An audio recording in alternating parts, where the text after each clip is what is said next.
जोहार, नमस्कार। महात्मा गांधी राष्ट्रीय रोजगार गारंटी अधिनियम और कार्यक्रम दोनों कह सकते हैं। यह एक तरह से इतना बड़ा वरदान है, इस वरदान से गांव की तस्वीर और तकदीर दोनों बदली जा सकती है। यह बात दिगर है कि न गांव की तस्वीर बदली और न तकदीर बदली, इसलिए कि जिनको इम्प्लीमेंट करना है वही लोग इसको समझ नहीं पाए। लेकिन इसका एक पक्ष जो है वो सबसे महत्वपूर्ण पक्ष माना जाता है, वो है रोज़गार गारंटी का, जिसमें कि अगर कोई आदमी अपना जॉब कार्ड बनवाता है, जॉब कार्ड बनवाने के 15 दिन के अंदर उसको अगर रोज़गार उपलब्ध नहीं होता है मांगने पर, तो वैसी स्थिति में उसको बेरोज़गारी भत्ता भी मिल सकता है, यह कानून कहता है। नेट पर एक भी बेरोज़गार व्यक्ति को बेरोज़गारी भत्ता नहीं मिला है क्लेम के बावजूद। उसमें मानवीय सारी व्यवस्था होनी चाहिए, पीने का पानी, महिला है तो बच्चे को रखने की जगह, छाँव की जगह जहाँ सुस्ता सकें, आराम कर सकें। कानून में यह व्यवस्था है कि एक व्यक्ति को जो गांव में रहता है उसको 100 दिन कम से कम साल में रोज़गार मिले। फिर मैं कहूँगा कि यह बात दिगर है कि 100 से ज़्यादा दिन अगर काम मांगे भी तो इसलिए नहीं मिलता है कि कंप्यूटर में जो बनाया गया सॉफ्टवेयर वह लेता ही नहीं है, इसलिए 100 दिन के बाद उसको काम नहीं मिलता है।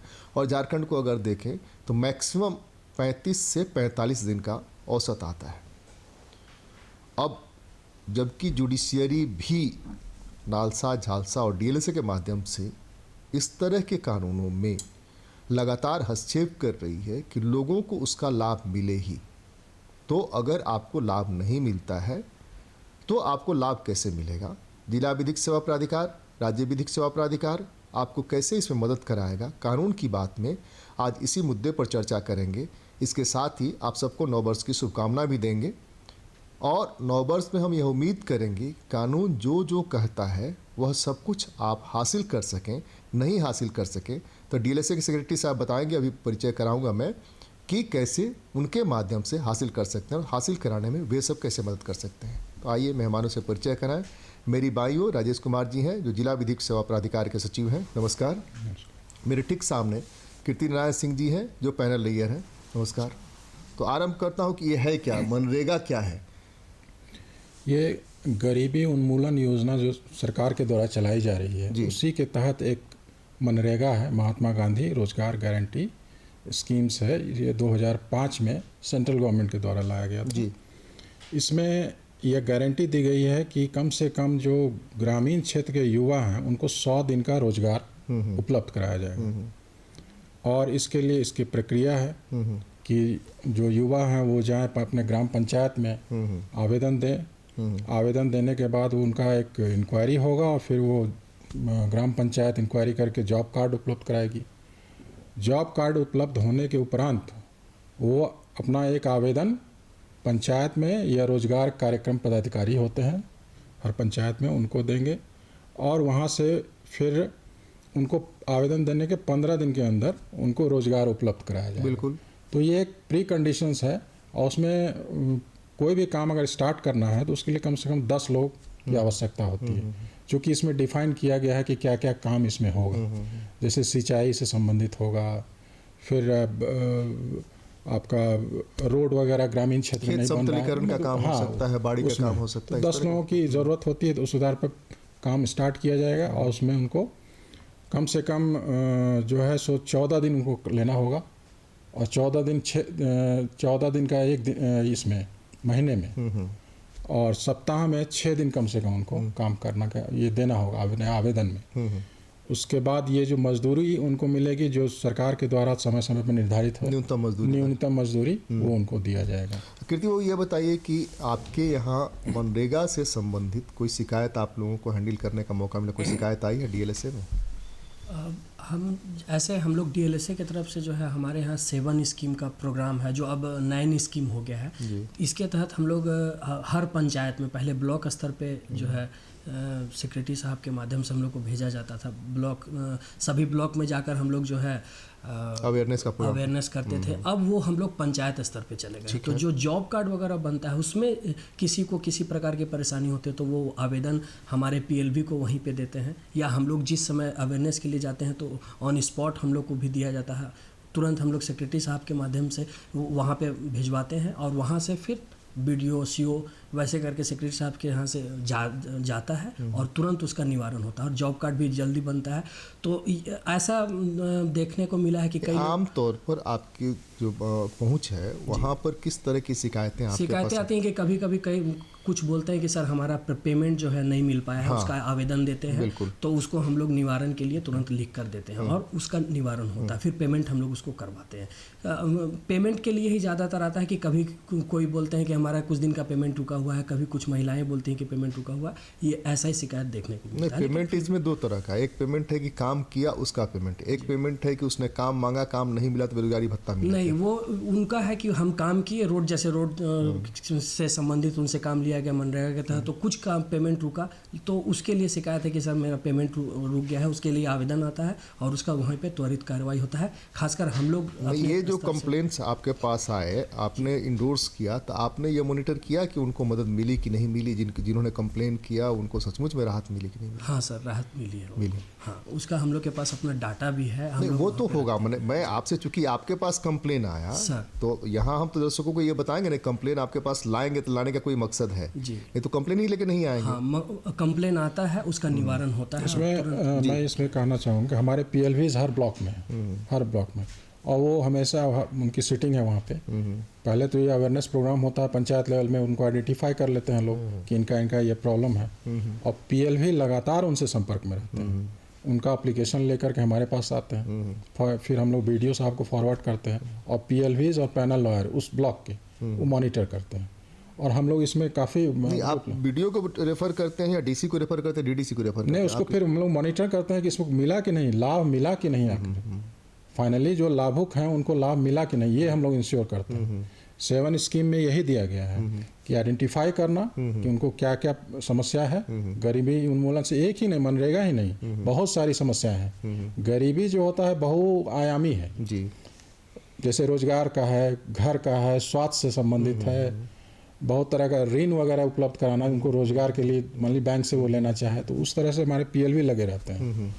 तो ये पीएलवी को हम लोग कहते हैं कि एक तरह से देवदूत हैं वो। नहीं, लेकिन जितना आप दावा पीएलवी के बारे में करते हैं उतना है नहीं वैसा। मेरी अपनी जानकारी जो है, आप कैसे मॉनिटर करें, कैसे ठीक करेंगे, आप देखिए आपका नेटवर्क क्या है, कि पीएलवीज के बारे में आपको जो यहाँ पर अनुमान है वो ऐसा नहीं है। नहीं, अगर अवेयरनेस के ऐसा नहीं है तो आप हमारे सामने लाइए। नहीं, मैं बता रहा हूँ अवेयरनेस में भी, और लोगों को यह पता भी नहीं कि आपके पीएलवी कहाँ है। ये असल सवाल ये है कि लोगों को यह पता हो कि आपके पीएलवी कहाँ उपलब्ध रहेंगे। पंचायत दफ्तर में उपलब्ध रहेंगे, प्रखंड के दफ्तर में उपलब्ध रहेंगे, डालसा दफ्तर में उपलब्ध रहेंगे, जिला मुख्य कहीं तो वो हों, या मुखिया के, मान लीजिए मुखिया के आपने एक ये लगा दिया कि पीएलवी इस नंबर पर मिलेंगे, आप पीएलवी से संपर्क कर सकते हैं इन काम के लिए, तो ये तो एक रास्ता हो सकता है। ये है, हर ब्लॉक में पीएलवीज का बना हुआ है, वहाँ वो रहते हैं और संपर्क में हमेशा रहते हैं वहाँ के लोगों से। अगर कोई ऐसी समस्या हमारे आपके संज्ञान में है जी तो हमारे डीएलएसए में आइए और हम लोग उसका निराकरण करेंगे। दूसरे ये कि आपके पास जो कंप्लेंट्स आपने अब तक इंटरटेन किया है अपने कार्यकाल में डीएलएसए में रहते हुए, किस तरह कंप्लेंट्स आए हैं आपके पास आमतौर पर?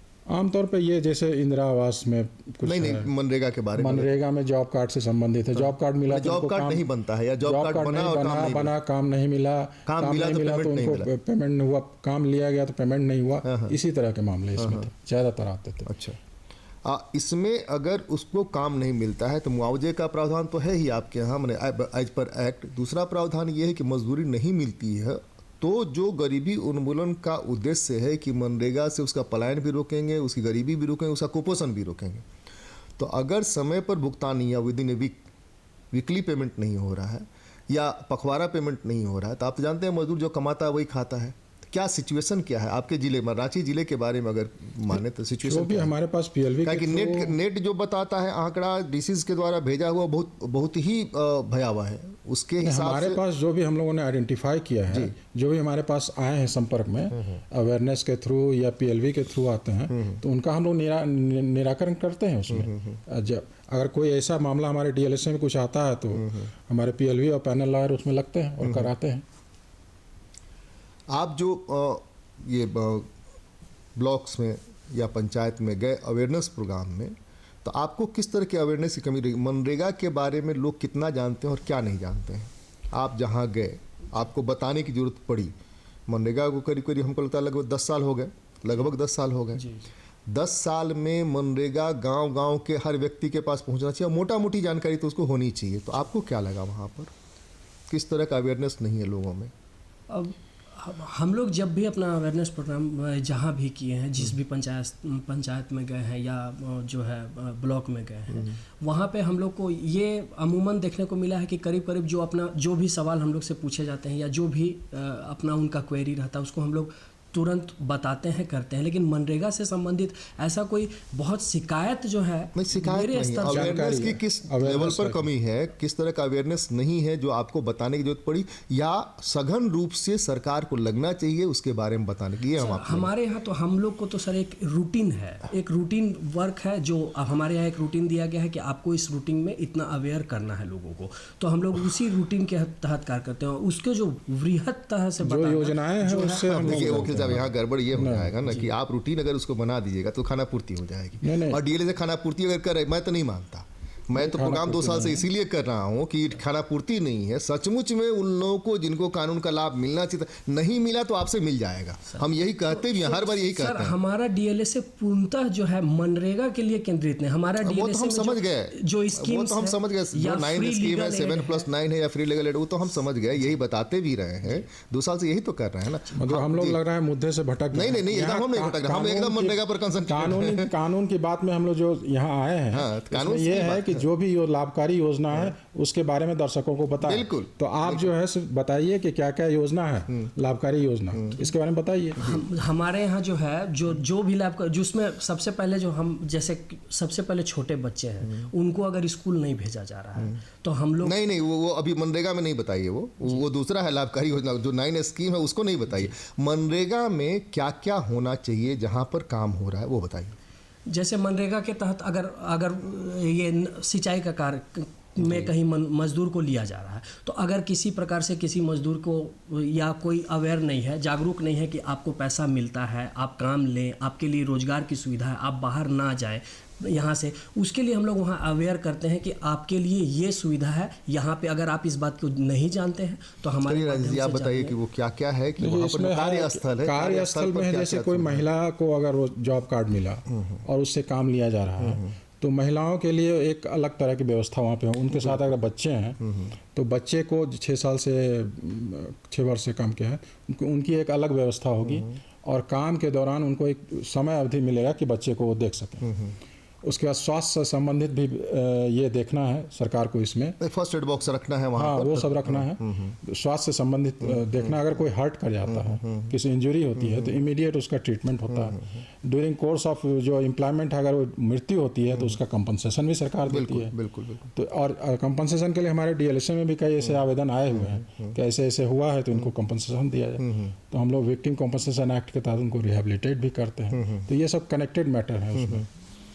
इसमें कोऑर्डिनेशन जो आपका चलता है डीसीज और वीडियोस के माध्यम से, तो आपको लैग कहाँ पर लगता है? मनरेगा में लोगों को जो चीज़ें मिलनी चाहिए कानूनी रूप से वो नहीं मिल रही, वहाँ पर लैग क्या लगता है? उनके लेवल पर कन्वर्जन की या आपस में कोऑर्डिनेशन की गड़बड़ी, कुछ अवेयरनेस की कमी लेवल पर ये क्या नाम है, रोजगार सेवक से लेकर के रोजगार पदाधिकारी तक और वीडियो तक, माने किस लेवल पर आपको लगता है कि देखिए जब व्यक्ति जागरूक हो जाएगा, अपने अधिकारों के बारे में समझ जाएगा तो फिर उसको कहीं समस्या आएगी नहीं। इसमें अवेयरनेस की कमी है। तो हमारे डीएलएसए के थ्रू हमेशा अवेयरनेस फैलाया जाता है, मनरेगा के बारे में बताया जाता है कि कैसे जॉब कार्ड बनेगा, किस तरह से आप अपना काम मांग सकते हैं, कहाँ पे जा सकते हैं, पंचायत में जा सकते हैं, कार्यक्रम पदाधिकारी के पास जा सकते हैं काम मांगने के लिए अगर जॉब कार्ड मिल गया है। उसके बाद काम नहीं मिले तो फिर उसका क्या कंसिक्वेंस होगा, तब आपको क्या होगा। ये सारी बातें हमारे जो टीम है डीएलएसए की, वो जाती है और समझाती है हर पंचायत।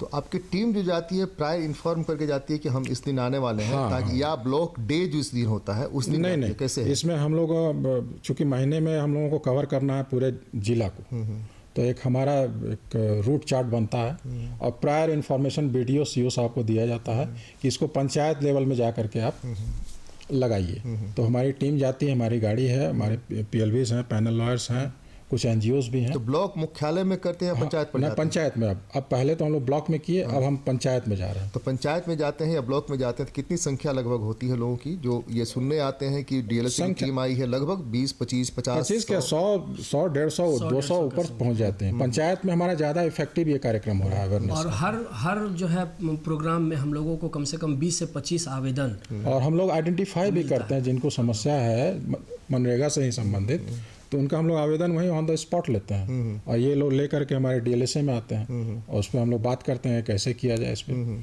उसका कंसर्न संबंधित पदाधिकारी को दे करके उसके बाद फॉलो अप हम लोग करते हैं उसका। नहीं, हम लैग के बारे में जानना चाह रहे थे राजेश जी। लैग मतलब ये कि पेमेंट नहीं होने के स्तर पर किसी भी रूप में, बेरोजगारी भत्ता का मामला हो या पेमेंट होने का मामला हो, वो रोजगार सेवक के स्तर पर गड़बड़ी है, मुखिया के लेवल पर गड़बड़ी है या बीडीओ के लेवल पर गड़बड़ी है, या तीनों में कोऑर्डिनेशन लेकर गड़बड़ी है? गड़बड़ी तो खैर है ही, बहुत सारा बिचौलिया भी बीच में आ जाता है, तो वो सबको देखना होता है। तो इसे में तो सक्षम पदाधिकारी तो डीसी और बीडीओ साहब ही होंगे। हम लोगों का काम है अवेयरनेस फैलाना और जो लाभुक हैं उनको लाभ। अगर नहीं मिल रहा है तो आपके साथ सीधा संपर्क बिल्कुल कर संपर्क सकता है है और डीएलएसए आप रांची उसको को। मदद कराएंगे बिल्कुल, किसी भी स्तर पर, चाहे उसको बेरोजगारी भत्ता का मामला हो, चाहे मजदूरी नहीं मिलने का मामला हो, काम करा करके, या जॉब कार्ड मिलने के बाद काम नहीं देने का मामला हो, या जॉब कार्ड नहीं बनाने का मामला हो। अब कुछ बिंदु जो रह गए हैं मनरेगा से संबंधित, कि मनरेगा में जैसा कि आपने बताया कि अगर कोई दुर्घटना घट गई तो उसके अस्पताल का खर्च कौन उठाएगा, उसके मेडिकल ये मनरेगा में ही ये निहित है। वही हम जानना चाहेंगे, हमारे दर्शक जाने। जैसे कोई अगर काम करते करते हार्ट अटैक हो गया, उसको फर्स्ट अटैक हुआ कि काम की वजह से ही हो गया, बिजली गिर गई, यहाँ बिजली गिर गई या बिजली गिरती रहती है, डूबा, ये में डूब गया, कोई बच्चा ही खेल रहा है बगल में डूब गया, तो उसके लिए कॉम्पनसेशन है, इमीडिएट कॉम्पनसेशन उसको 25,000 सरकार के द्वारा दिया जाता है। बाकी वो विक्टिम कॉम्पनसेशन में भी वो आ सकते हैं हमारे यहाँ, तो हम लोग उसमें दो कानून से कैसे मदद कराएंगे आप? एक तो मनरेगा में अगर प्रोविजन है कि मनरेगा उसको कंपनसेट करेगी, तो फिर विक्टिम कॉम्पनसेशन एक सेपरेट स्कीम्स है और सरकार के द्वारा ऐसे दिया जाता है राहत। विक्टिम कॉम्पनसेशन में रिहेबिलिटेट किया जाता है उनको इमीडिएट तो राहत तो दे दी सरकार ने जो है सर। विक्टिम कॉम्पनसेशन में नहीं, राहत में अपने यहाँ एक प्रावधान है कि राहत में जो घर का मुखिया अगर वो हो जाता है तो उसके लिए एक प्रावधान है, क्या बोलते हैं, सामाजिक सुरक्षा अधिनियम के तहत, सामाजिक सुरक्षा सोशल सिक्योरिटी एक्ट तो है ही, वो एक दे देने का। तो मनरेगा में अगर प्रावधान है कि वो उसको कंपनसेट किया गया, उसको मुआवजा मिला मृत्यु हो जाने के कारण या अपंग हो गया उसके कारण, बिजली गिरने से हो या हार्ट अटैक आने से हो या कोई भी सांप काट लिया या कोई इस तरह की ये प्राकृतिक अप्राकृतिक हादसा हो गया, तो वैसी स्थिति में फिर डबल उसको मिलेगा क्या? ये हम दर्शक डबल मतलब कि विक्टिम कंपनसेशन जी उसमें जो है आपदा प्रबंधन विभाग से ही है कि अगर जो है अचानक जो काम करते वक्त भी मृत्यु है तो मुखिया के लिए 3 लाख तक का प्रावधान है उसमें, उसी आपदा प्रबंधन विभाग से है। तत्काल मुआवजा 20,000 रुपया है, सांप काटने पे 50,000 तक का है, वो है स्कीम। पेड़ से गिर जाते हैं या बिजली गिर जाता है तो उसके लिए भी 3 लाख तक का मैक्सिमम मुआवजा है, वो मनरेगा में निहित है। और वो आपदा मनरेगा में वो दोनों मनरेगा में ही वो आएगा जी है। अच्छा। और लेकिन वो आपदा प्रबंधन विभाग से मिलता है। अगर वैसा किसी के पास आवेदन है तो उसके लिए हम लोग ये इस संबंध में भी हम लोग स्पेशली अवेयर करते हैं लोगों को कि अगर आपके यहाँ बिजली गिर जाती है, उससे मृत्यु हो जाती है या डोभा में गिरने से, तो आप लोगों के पास उस व्यक्ति का, संबंधित व्यक्ति का आधार कार्ड होना चाहिए, उसको थाना में सूचना दिया जाना चाहिए, उसका पोस्टमार्टम होना चाहिए। ये तीनों लेकर आप जाएंगे अपने यहाँ अंचल कार्यालय में जाकर आवेदन देंगे। अगर आपको वहाँ पे मुआवजा नहीं मिल पा रहा है तो आप हमारे यहाँ इनका जो प्रश्न था कि 2 जगह मुआवजा मिल सकता है, तो 2 जगह नहीं मिल सकता है, उसमें ये कहना चाहूँगा 2 जगह नहीं मिल सकता सर। उसमें आपदा प्रबंधन विभाग से मुख्य है जो 3 लाख तक का प्रावधान है उसमें, हाँ। और तत्काल मुआवजा 20,000 रुपये है, सांप काटने में 50,000 तक का मुआवजा है, पेड़ से गिरने पे भी मृत्यु है उसके लिए भी मुआवजा। ये थोड़ा सा कलमजी हो जा रहा है, लेकिन कोई उपाय नहीं है हमारे पास। मान लीजिए कि मनरेगा के तहत वो काम कर रहा है, मनरेगा का ये वर्क पॉइंट है, वहाँ पर उसके साथ कोई घटना घट गई, बिजली गिर गई उस पर, तो बिजली गिर गई तो उसको पेमेंट मनरेगा कंपनसेट करेगा या आपदा प्रबंधन कंपनसेट? आपदा प्रबंधन को कंपनसेट करना ही करना है। इसलिए कि आपदा है वो।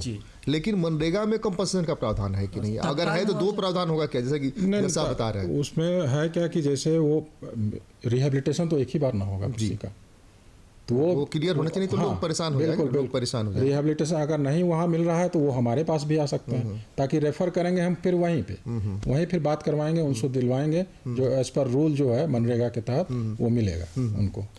मैं ये कह रहा हूँ कि लोगों को जानकारी नहीं है, जानकारी है तो वो मांग रहे हैं, नहीं मिल रहा है तब आपके पास आने की बात। बस ये बहुत क्लियर बात है कि अगर उनको जानकारी होती तो वो उसके लिए संघर्ष करते। बहुत बार होता है कि संघर्ष करने के बाद भी वहाँ से राहत नहीं मिलती है, तब कोई आसरा खोजता है आदमी। हम डीएलएसए के बारे में जो बताते हैं यही बताते हैं, झालसा के बारे में, नालसा के बारे में जो बताते हैं वही बताते हैं कि अगर आपको लगता है कि कानून के दरवाजे बंद हो गए हैं तब यहाँ आइए, आपके लिए कानून के दरवाजे खुल जाएंगे। अगर थोड़ी भी गुंजाइश होगी, सुई के बराबर भी अगर छेद है तो उसमें गुंजाइश होगी कि आपको मदद मिल सके यहाँ किसी तरह से।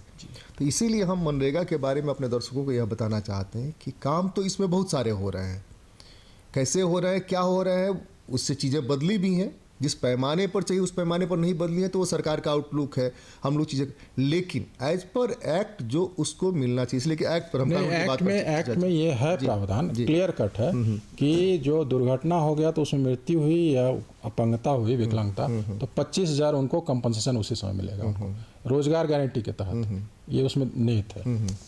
जैसे कि आपदा में ये 2 मामला ये आएगा, बिजली गिरने का मामला तो आएगा, हार्ट अटैक का मामला आपदा में नहीं आएगा। आपदा नहीं है, तो सांप काटना भले ही आ जाए, प्राकृतिक है, तो उसमें वही कंपनसेशन मिलेगा उसको, उसके आगे वो बढ़ नहीं सकता है। इसलिए कि और कोई प्रावधान, हाँ सरकार की मर्जी, वो क्या कंपनसेट करती है, नहीं कंपनसेट, कितना कंपनसेट करती है, वो एक अलग मनरेगा में 25,000 उनको है, मनरेगा में उसको 25,000 मिलेगा। अगर इसमें कहीं कुछ समस्या आ रही है तो फिर वही बात है कि हमारे पास आइए, फिर रास्ता खोजा जाएगा। अब यह जो मनरेगा के बारे में आप लोग जाते हैं, वहाँ पर मनरेगा के बारे में क्या बताते हैं? हम लोग का जो वही बताइए जो हम हमारे दर्शक जानना चाहते हैं, वहाँ जाके बताते हैं। हम लोग मनरेगा के बारे में स्पेशली बताते हैं कि अगर आप लोग बेरोजगार हैं, पलायन करने वाले हैं, पलायन ना करें, आप जो है जॉब कार्ड बनवाएं। अगर आपको जॉब कार्ड बनाने में, जॉब कार्ड कैसे बनता है, प्रोविज़न क्या है? प्रोविज़न है कि जो है वो 18 वर्ष से ऊपर रहना चाहिए उसको, और वो जो है शारीरिक रूप से सक्षम रहेंगे, और पंचायत सेवक जो होते हैं अपने पंचायत और मुखिया वगैरह सबके पास एक आवेदन देंगे कि हमको जो है मनरेगा के तहत जो रोजगार उपलब्ध कराने की गारंटी, उसके तहत मैं रोजगार करना चाहता हूँ। वो एक एप्लीकेशन देते हैं, उसमें उनका आधार कार्ड रहता है। उसके बाद उसको 15 दिनों के अंदर जो है रोजगार उपलब्ध करा दिया जाता है। इसी बात को हम लोग जो है अवेयरनेस, कितने एरिया के अंदर